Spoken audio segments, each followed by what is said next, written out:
지난 시간에 저랑 요한복음 4장의 내용을 이렇게 시작하셨죠.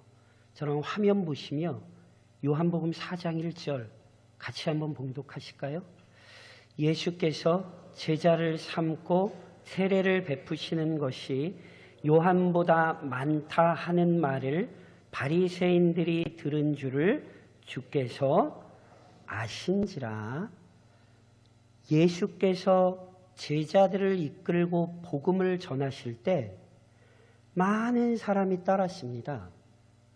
특히나 세례 요한의 메시지를 듣고 회개하고 천국을 소망했던 자들은 세례 요한이 예수님을 메시아로 소개하자 예수님을 따라가기도 했습니다. 그 대표적인 사람 중에 한 사람이 베드로의 형제 안드레이지요. 그것이 요한복음 1장에 기록되어 있지요. 요한의 소개로 예수님을 알고 예수님을 따르기 시작했어요. 안드레가. 그러니까 이런 사람들이 한둘이 아니었어요. 그래서 저랑 방금 읽으신 것처럼 예수님을 따르는 사람들이 점점 늘어나게 되었죠. 그리고 이것을 바리새인들이 뭐 했다고요? 들었다고요.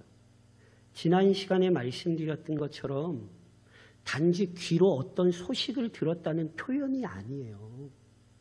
바리새인들이 예수님을 따르는 사람이 많아졌다 얘기를 들었다는 것은 지금 바리새인들의 영적 상태를 나타내는 거예요. 바리새인들은 백성들이 예수님을 따르는 게 못마땅했어요. 못질이나 하던 사람을 그렇게 많은 사람이 따라다니는 게 마음에 들지 않았다고요. 그래서 아시는 것처럼 이제 드러내놓고 예수님 가르침 거부하고 예수님 시기하고 질투했다고요. 여기 지금 들었다는 건 단지 귀에 소식을 들었다는 얘기가 아니라 바리새인들의 예수님을 대적하는 마음을 표현한 거예요. 그리고 당연히 예수님께서 이들의 악한 마음을 아시죠. 그래서 예수님께서 바리새인들이 그 이야기를 들었다는 것을 아셨다. 또 이렇게 표현한 거예요. 바리새인들의 부패한 마음이 예수님 앞에 환히 드러났어요. 그래서 예수님이 어떻게 하신 거라고요? 요한복음 4장 3절로 4절에 저랑 화면 보시며 같이 한번 읽으실까요? 같이 읽겠습니다. 유대를 떠나사 다시 갈릴리로 가실새 사마리아를 통과하여야 하겠는지라. 이 구절의 의미 역시 지리적인 이동을 지금 나타내는 게 아니에요. 예수님께서 바리새인들의 악한 마음을 아세요. 그래서 유대를 떠나시고 사마리아인의 마을로 들어가셨어요. 유대를 떠나셨다는 것은 예수님을 거부하는 자들에 대한 경고예요. 예수님을 거부하고 대적하는 것은 곧 영생을 거부하는 것이고 결국 심판을 받게 되는 거예요. 더 나아가 유대인들이 그토록 멸시하던 사마리아인의 마을을 방문하셔서 구원이 어떻게 이루어지는지를 지금 명확히 보여주시려 하는 거예요. 구원자가 오셨으나 그 구원자를 거부하는 바리새인들 또는 세상을 향하여 우리 예수님께서 어떻게 구원을 이루어내시는지를 깨닫게 하시려 사마리아로 가시는 거죠. 그래서 어디로 가요? 수가성에 있는 야곱의 우물을 찾으십니다. 성경은 아무 의미 없이 이 내용을 기록하고 있는 게 아니에요. 이 내용 자체가, 이 장소 자체가 구원의 섭리를 너무너무 잘 드러내요. 원래는 세겜이에요. 그런데 세겜이라는 이름을 사용하지 않고 수가라는 이름을 사용해요. 왜요? 수가 무슨 의미라고요? 값을 치르고 샀다라는 거예요. 야곱의 우물 어떤 의미입니까? 야곱이 세겜 사람들에게 돈을 주고 산 거예요. 이게 지금 무엇을 떠오르게 합니까?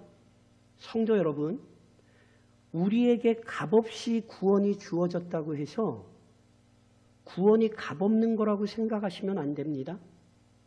하나님께서 죄인을 구원하시려고 값을 지불하셨어요.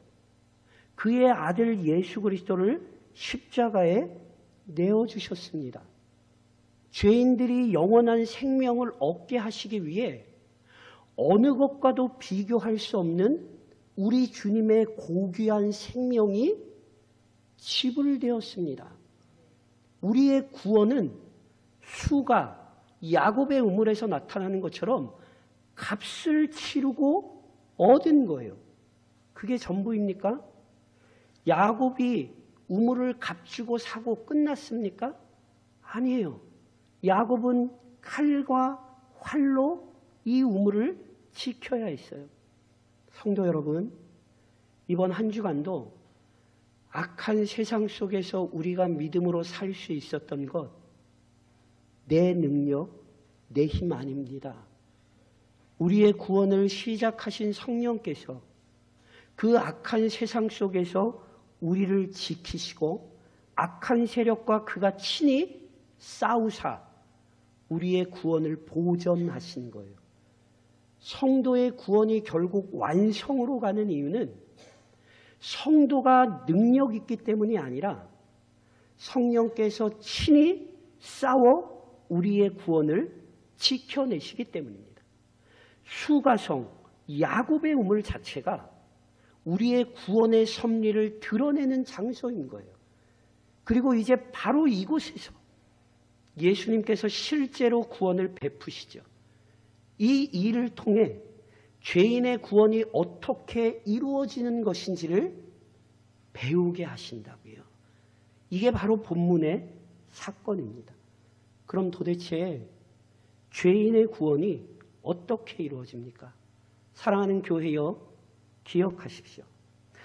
예수님께서 영적으로 무지하고 무력한 또는 무능력한 죄인들을 찾아오셨습니다. 지난 시간에 저랑 잠깐 살펴봤던 것처럼 예수님께서 야곱의 우물에 도착하셨을 때 심히 피곤하신 상태였어요. 복음서를 보면 예수님께서는 식사할 겨를도 없이 복음 전하셨거든요. 그러니까 항상 피곤하실 수밖에 없었고 오죽하면 사람들에게 미쳤다 이런 얘기를 들으실 정도였다고요. 그러니 실은 본문에 몸이 피곤하셨다? 너무너무 당연한 거예요. 그런데 예수님께서 그 피곤한 몸을 이끌고서 지금 이 시간에 야곱의 우물을 찾으신 이유가 있었어요. 왜냐하면 바로 그 시간에 이 우물을 찾아 나오는 한 여인을 만나시기 위해서였죠. 그래서 실제로 예수님께서 그 우물에 도착하자 한 사마리아 여인이 우물로 나왔습니다. 여인을 알아보신 예수님께서 그녀를 향하여 물 좀 달라 말씀하셨죠. 그때 여인의 반응을 본문 3절이 이렇게 9절이 이렇게 기록하죠. 사마리아 여자가 이르되 당신은 유대인으로서 어찌하여 사마리아 여자인 나에게 물을 달라 하나이까 하니 이는 유대인이 사마리아인과 상종하지 아니함이로라.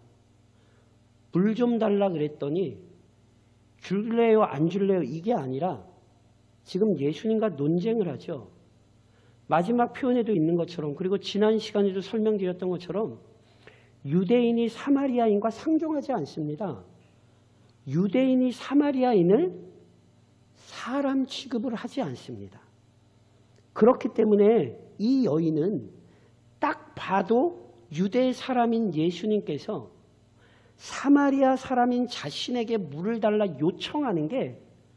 이게 실은 기분 나쁘고 이해가 되지 않았어요. 그래서 왜 물을 달라느냐 따져 묻는 거거든요. 실은 당시 유대인과 사마리아인의 관계를 생각해 보면요. 실은 여인의 행동이 당연해 보여요. 그런데 그때 예수님께서 이렇게 말씀하시잖아요. 저랑 화면 보시면 10절을 굉장히 중요한 말씀입니다. 우리 같이 한번 10절을 같이 한번 봉독하실까요? 같이 읽겠습니다. 예수께서 대답하여 이르시되 내가 만일 하나님의 선물과 또 내게 물 좀 달라 하는 이가 누구인 줄 알았더라면 내가 그에게 구하였을 것이요 그가 생수를 내게 주었으리라. 예수님이 물 좀 달라 하시자 이 여인이 예수님께 따져 묻지요. 그런데 더 재밌는 건 이 여인이 따져 묻는 것에 대해 예수님께서 지금 뭐 한 건지 아세요? 이 여인의 영적 상태를 말씀하시는 거예요. 마치 뭐와 같냐 하면 니고데모가 예수님을 찾아왔을 때 하신 말씀 같아요. 니고데모는 예수님을 찾아와서 예수님, 제가 보아하니 예수님 대단하신 분 같아요. 니고데모는 예수님을 높이며 얘기했는데 예수님은 그 말씀에 아무 답변은 안 하시고 사람이 물과 성령으로 거듭나지 않으면 하나님 나라 볼 수 없어. 이게 무슨 말씀이었죠? 거듭나지 못한 니고데모의 영적 상태를 지적하신 말씀이잖아요. 똑같아요. 예수님께서는 지금 이 여인의 영적 상태를 이 말씀을 통해 나타내신 거예요. 그것은 바로 영적 무지와 영적 무력함이에요. 영적 무지란 이런 이야기입니다. 지금 이 여인이 모르는 게 있어요. 하나님의 선물과 또 내게 물 좀 달라 하는 이가 누구인 줄 알았더라면 무슨 얘기예요? 모르고 있다는 거예요. 이 여인이 뭘 모르고 있어요? 하나님의 선물이 무엇인지 모르고 있어요.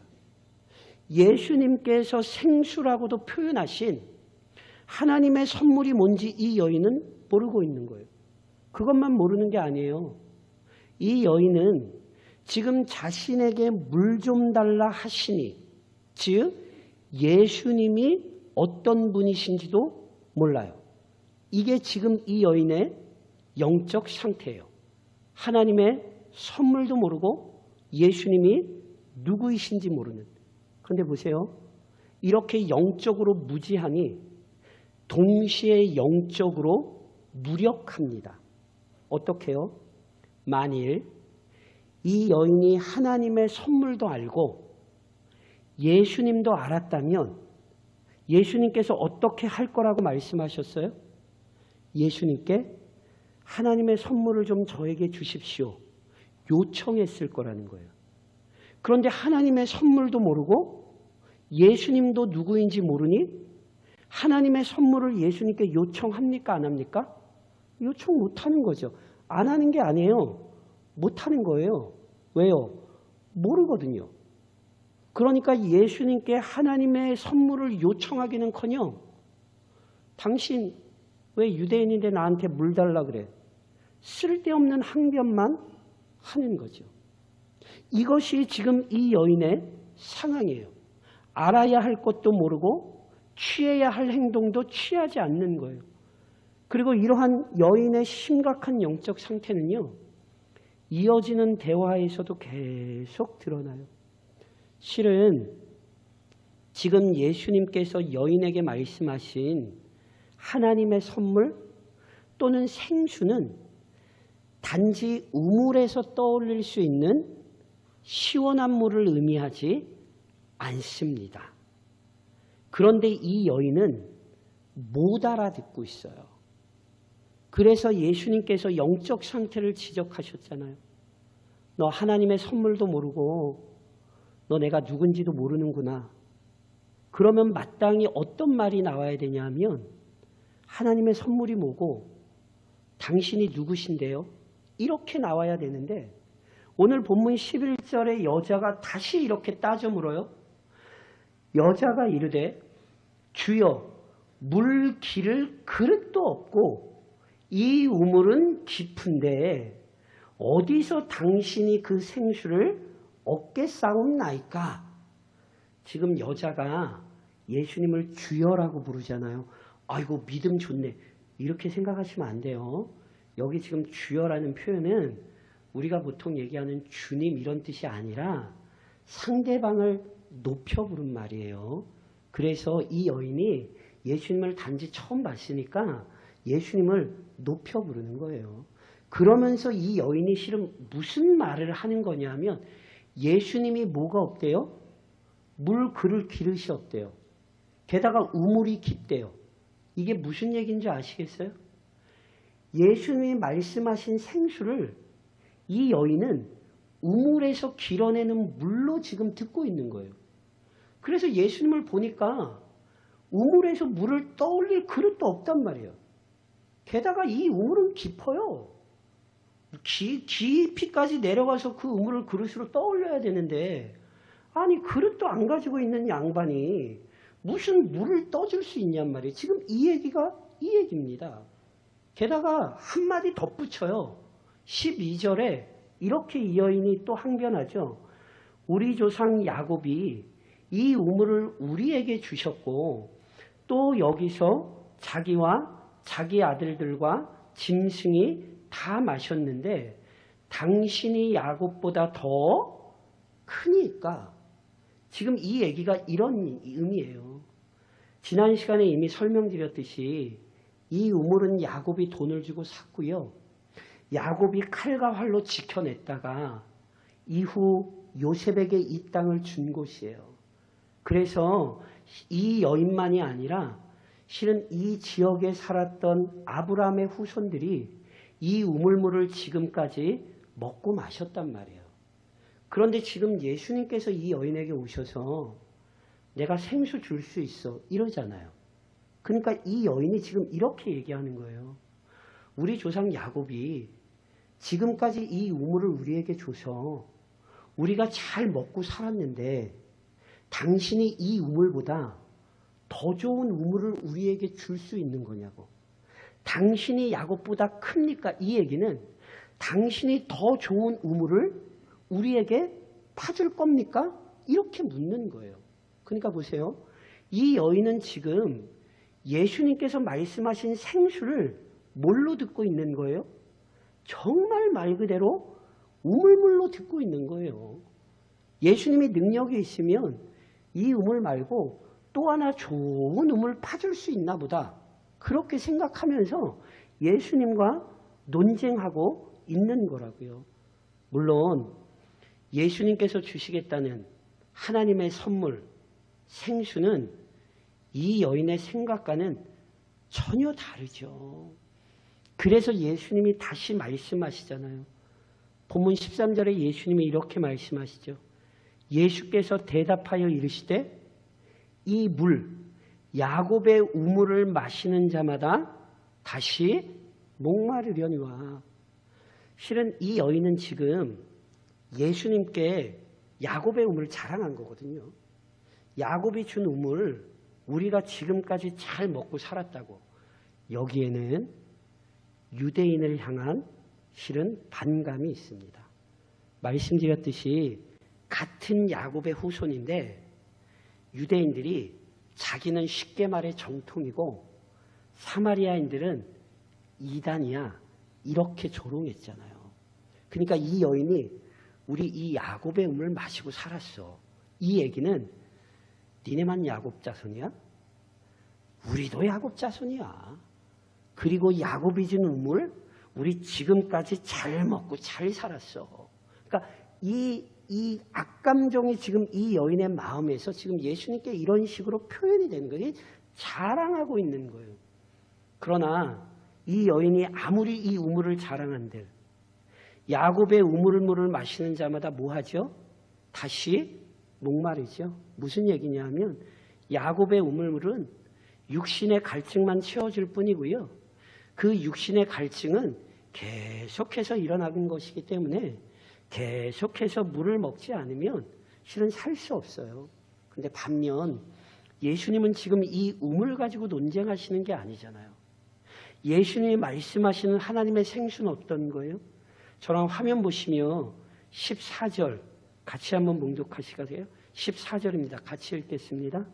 내가 주는 물을 마시는 자는 영원히 목마르지 아니하리니 내가 주는 물은 그 속에서 영생하도록 솟아나는 샘물이 되리라.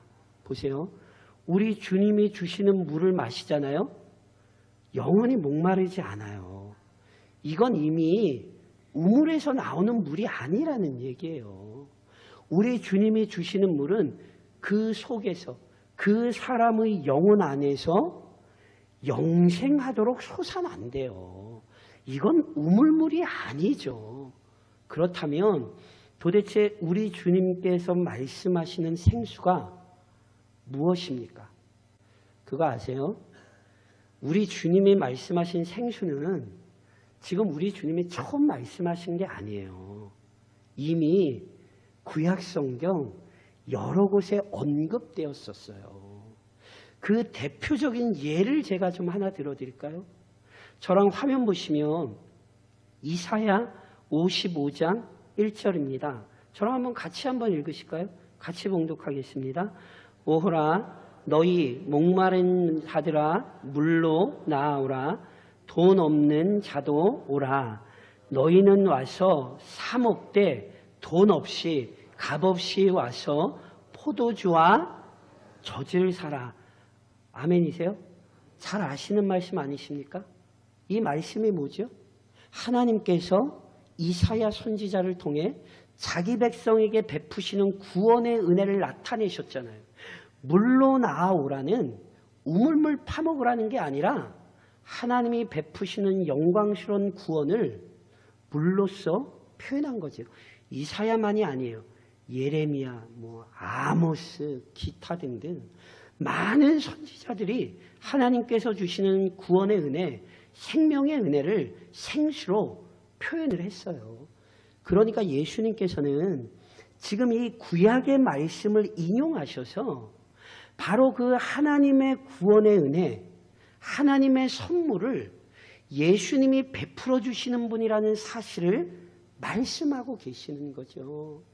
예수님을 전혀 알지 못하는 여인, 하나님의 선물이 무엇인지도 모르는 여인에게 오셔서 하나님의 선물과 그 하나님의 선물을 주실 수 있는 예수님을 나타내고 계신 거예요.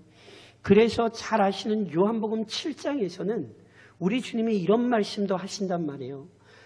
누구든지 목마르거든 내게로 와서 마시라. 물 아니에요. 뭐예요? 나를 믿는 자는 성경의 이름과 같이 그 배에서 모여 생수의 강이 흘러나오리라 하시니. 이 말씀은 조금 뒤에 보면 성령을 상징하기도 하는데요. 단순히 성령을 상징하는 것을 넘어서서 앞서 요한복음 3장에서 저랑 살펴보셨던 것처럼 성령께서 우리 안에 역사하사 우리의 추악한 죄악을 말갛게 씻기시고 하나님의 구원의 자녀로 삼으시는 영광스러운 구원의 은혜를 우리에게 설명하는 거예요. 그러니까 보세요. 오늘 본문에서 성경은 우리에게 구원이 어떻게 이루어지는지를 지금 이 장면을 통해 보여주는 거예요. 죄인들은 영적으로 무지해요. 무력해요. 그래서 구원을 얻는데 아무것도 할 수 없다니까요.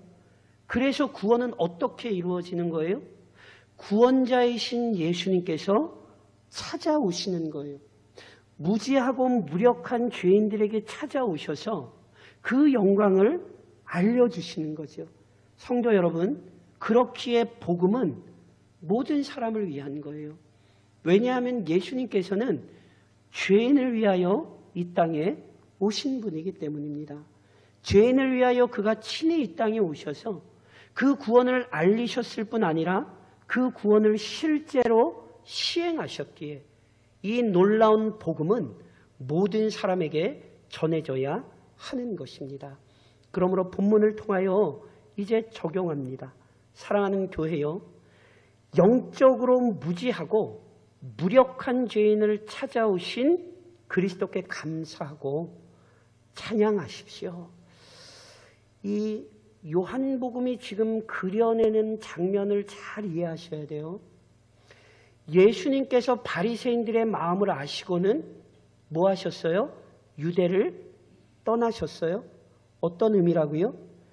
예수님을 거부하는 것은 구원을 거부하는 것입니다. 광야에서 불뱀에 물린 자마다 모세가 높이 들었던 놋뱀을 쳐다보면 살 수 있어요.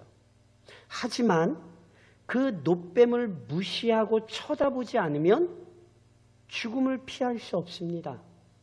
마찬가지예요. 누구든지 예수님을 믿고 의지하면 영생을 얻지만 예수님을 믿고 의지하지 않으면 결국 영원한 심판을 피할 수 없습니다. 이 영광스러운 구원의 진리를 자꾸 혼동하시면 안 돼요. 저랑 다시 한번 기억을 떠올리시며 화면 보시며 요한복음 3장 16절 같이 한번 봉독하실까요? 같이 봉독하겠습니다. 하나님이 세상을 이처럼 사랑하사 독생자를 주셨으니 이는 그를 믿는 자마다 멸망하지 않고 영생을 얻게 하려. 아멘이십니까? 제가 여쭤볼게요. 하나님이 그냥 모든 사람 구원하십니까? 아니죠. 착각하지 마세요. 세상을 이처럼 사랑하사 독생자를 주시되 그를 믿는 자마다 멸망하지 않고 영생을 얻게 하시려 한다 그랬지, 아무나 구원 얻는다고 성경은 한 번도 이야기한 적 없어요. 예수 믿지 않으면 구원 없어요. 아무리 대단한 사람이라 할지라도, 아무리 내가 사랑하는 가족이라도 예수 안 믿으면 구원 없어요. 이 영광스러운 구원의 질서를 자꾸 바꾸려 하지 마세요. 그러니 믿지 않는다면 지금 예수 앞으로 나오도록 촉구를 하셔야 되는 것이지, 저러다 보면 뭐 어떻게 뭐 되겠지. 그것은 성경이 가르치는 교훈을 무시하시는 거예요. 오늘도 성경은 예수 앞으로 나오라 가르치는 거죠. 물론 앞서도 설명드렸듯이 죄에 사로잡힌 죄인이 스스로 그리스도께 나올 수가 없어요. 영적으로 무지하며 영적으로 무력합니다. 이것이 모든 죄인의 현실입니다. 이 사실을 앞서 저랑 니고데모에게서도 확인했어요. 사마리아 여인만 예수님 말씀 못 알아듣고 반응하지 못한 게 아니에요. 니고데모 역시 예수님께서 거듭남에 대해 말씀하셨을 때 알아듣습니까? 못 알아듣습니까? 못 알아듣지요. 그래서 엄마 뱃속에 들어갔다가 다시 나올까요? 유치한 대답이 아니었어요. 영적인 지식이 없기에 말도 안 되는 얘기인데 그 똑똑한 사람이 그런 얘기를 할 수밖에 없었다고요. 하나님께서 가르치신, 구약이 가르치신 위대한 교리를 알지 못했기 때문에 비록 이스라엘의 선생이었지만 그 영광스러운 진리를 고백하지 못했다니까요. 영적으로 무지하기만 했나요? 제가 이미 앞서 설명드렸잖아요. 니고데모가 예수님을 찾아 나온 것, 이거 정말 대단한 결심 없이는 불가능했어요. 그런데 설명드렸지요. 예수님께서 찾아 나온 니고데모에게 영광스러운 거듭남의 교리를 말씀하시고, 예수님께서 놋뱀이 들린 것처럼 십자가에 들려야 한다는 사실을 말씀하시고, 하나님께서 그 아들을 이 세상에 내어주셨다는 위대한 사실을 말씀했지만 요한복음 3장에는 니고데모의 반응이 기록되어 있지 않다니까요. 놀랍게 예수님께서 위대한 복음을 선포하셨는데 그렇게 예수님과 대화를 나누던 니고데모가 언제 집에 갔는지도 기록이 안 돼 있어요. 그래서 이미 말씀드렸던 것처럼 많은 학자들이 니고데모의 구원에 대해 부정적인 얘기를 하는 거예요. 천국 갔는지 못 갔는지는 모르겠지만 분명히 요한복음 3장은 인간의 자격과 조건으로 구원을 얻을 수 없다는 사실을 니고데모의 모습을 통해 보여주는 게 분명해요. 마치 이 여인이 예수님이 물을 좀 달라고 하자 예수님의 말씀에 귀 기울이는 게 아니라 오히려 쓸데없는 항변을 한 것과 같습니다. 그래서 보세요. 성경이 지금 하고 싶은 얘기를 잘 들으셔야 돼요. 이제 다음 시간에 조금 더 자세하게 설명드리겠습니다만 니고데모 하면 어떤 사람인 줄 아세요? 바리새인이요, 유대인의 지도자. 이 얘기를 조금 바꾸면 니고데모는 당시 최고로 잘난 사람이에요. 반면 이제 앞으로 살펴보겠습니다만 이 여인은 사마리아 여인일 뿐 아니라 유대인들이 보기에 진짜 인간같이 여겨지지 않던 사마리아 여인일 뿐 아니라 도덕적으로도 굉장히 부패한 삶을 살았어요. 그래서 이 여인이 뭘 상징하는 줄 아세요? 니고데모가 가장 탁월한 사람을 상징한다면 이 여인은 가장 비천한 사람을 상징해요. 그런데 보세요. 가장 탁월한 사람 니고데모도 영적으로 무지하고 무력해요. 가장 비천한 여인도 영적으로 무지하고 무력해요. 무슨 얘기하고 싶은지 아시겠어요? 가장 탁월한 사람도 가장 비천한 사람도 모두가 똑같이 영적으로 무지하고 무력하더라. 성경은 지금 이 얘기를 하고 있는 거예요. 그래서 신약성경 로마서 3장에서 바울은 이렇게 이야기하죠. 저랑 화면 보시면 한번 같이 한번 몽독하실까요? 같이 읽겠습니다. 기록된 바 의인은 없나니 하나도 없으며 깨닫는 자도 없고 하나님을 의인이 없대? 하나도 없지요. 그래서 어때요? 아무도 깨닫는 자가 없어요. 영적으로 무지해요. 영적으로 무지하면 구원을 얻기 위해 하나님을 찾아야 되잖아요. 그런데 하나님을 찾는 자도 없어요. 구원을 위해 하나님 앞에 나올 수 있는 능력도 없어요. 성도 여러분, 그래서 이 위대한 사건이 일어납니다. 예수께서 친히 죄인들을 위하여 찾아오신 거예요. 유대를 떠나시고 사마리아로 오시는 장면은 바로 이 위대한 구속의 질서를 우리에게 지금 가르쳐 주시는 거예요. 무지하고 무력한 죄인을 위해 예수님이 친히 죄인을 향하여 움직이시고 예수님이 친히 죄인을 찾아오신 것이지요. 생명의 말씀을 그 귀에 들려주사 영적 무지에서 건져내시는 거예요. 능력의 말씀으로 그 영혼을 살리셔서 영적 무력함, 영적 무력에서 벗어나게 하시는 거지요. 그런즉 어찌 죄인을 찾아오신 그 은혜와 사랑에 감사하지 않겠습니까? 그래서 이번 한 주간도 그 은혜를 가슴 깊이 되새기며 찬양하셔야 돼요. 그리고 기억하셔야 돼요. 하나님의 선물을 바르게 하셔야 된다고요. 마치 이 여인처럼 하나님의 선물을 착각하고 사시면 안 돼요. 우리에게 주신 구원의 은혜와 비교될 수 없는 것이 없는데 그 영광스러운 구원의 은혜를 얻은 자답게 감사하며 감격하며 찬양하며 살아야 합당한 삶인데 썩어지며 없어질 것에 마음과 생각이 묶여서 베푸신 구원의 은혜는 잊고 원망과 불평, 어리석음으로 사는 인생이 되지 않으셔야 합니다.